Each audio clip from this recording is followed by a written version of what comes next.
सुरुवात एका मोठ्या बातमीने आपण करूया। कांद्या संदर्भातली ही बातमी आहे। कांद्यावरील निर्यात बंदी उठवण्यात आलेली आहे। या घडीची सगळ्यात मोठी बातमी। या संदर्भात केंद्रीय राज्यमंत्री भारती पवार बोलतायत। सरकारने निर्णय घेतलाय, परंतु ही चर्चा खूपच चांगली झाली आणि जी शेतकऱ्यांच्या हितासाठी झालेली आहे। ताई, अगोदर असं विरोधक असं म्हणायचे की निर्यात बंदी व्हावी, मात्र आता तेच विरोधक जे आहे ते म्हणतायत की निवडणुकीच्या पार्श्वभूमीवरती हा निर्णय घेण्यात आलेला आहे। नाही, बघा, यापूर्वी पण मी तुम्हाला सगळ्यांना आपल्याच माध्यमातून विचारणा झाली होती आणि यापूर्वी पण आम्ही सांगितलं की गेल्या 10 वर्षातलं कामकाज बघितलं असेल किंवा मी स्वतः खासदार म्हणून मागच्या 5 वर्षामध्ये कांदा प्रश्नावर सातत्याने जिथे जिथे अडचणी येत असतील तिथे तेव्हा मान्य मंत्री महोदयांची भेट घेतली आहे। मग निर्यात खुली करण्याचा विषय असेल किंवा कांद्याचे भाव कमी झाल्यावर अनुदान देण्याचा विषय असेल, तेव्हा सुद्धा महाराष्ट्राचे मुख्यमंत्री जेव्हा मान्य देवेंद्रजी होते त्यांनी देखील कांद्याला अनुदान देण्याचा पहिल्यांदा असा निर्णय घेतला होता, तेव्हा देखील मदत केली। आता देखील मान्य मुख्यमंत्री शिंदे साहेबांनी अनुदान देण्याचा निर्णय घेतला होता जेव्हा कांद्याचे भाव कमी झाले होते। आणि त्याचबरोबर नाफेडच्या माध्यमातून NCCFच्या माध्यमातून कांदा खरेदी देखील झाली आणि ती देखील चांगल्या मोठ्या प्रमाणात झाली। जवळपास 850 कोटींचा कांदा या एजन्सीमार्फत खरेदी करण्यात आला।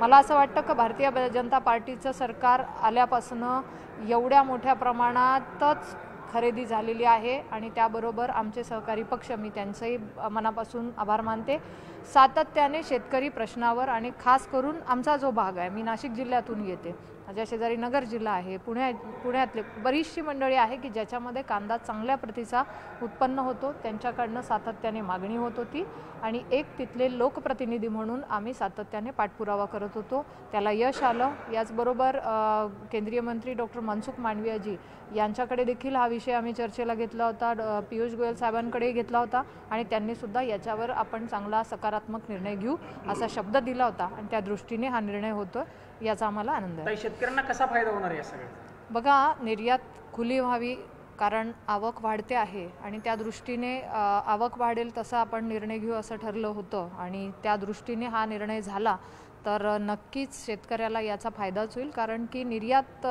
इतर देशांकडे आज खूप मोठ्या प्रमाणात कांद्याची मागणी आहे आणि त्या दृष्टीने तिथे मागणी झाली, तिथे पाठपुरावा शेतकऱ्यांच्या माध्यमातून होत होता आणि निर्यात झाल्यामुळे साहजिकच कांद्याचे भाव वाढतील, त्या दृष्टीने तो फायदा शेतकऱ्यांना होईल, जो आमचा अन्नदाता आहे त्याला हा फायदा होईल। आता सोयाबीनची मागणी पाठोपाठ केली जाते कांद्या पाठोपाठ इतर पिकांची।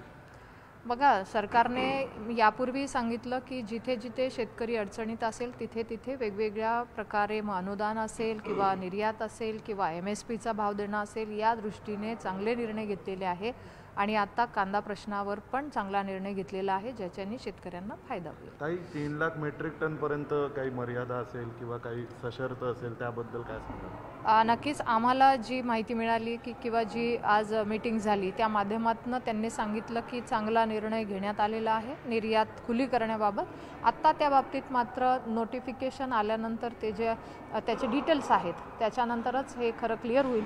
जसं नोटिफिकेशन येणार त्या मंत्रालयाकडनं तसं आम्ही देखील तुमच्याबरोबर तात्काळ या माध्यमातून ही माहिती नक्कीच देऊ। धन्यवाद। केंद्रीय राज्यमंत्री भारती पवार यांनी बैठकीनंतर प्रतिक्रिया दिली आणि प्रतिक्रिया देताना त्या अन्नदात्याला दिलासा देण्याचा आमचा प्रयत्न आहे, आम्ही सतत शेतकऱ्यांच्या बाजूने आहोत असं म्हटलेलं आहे।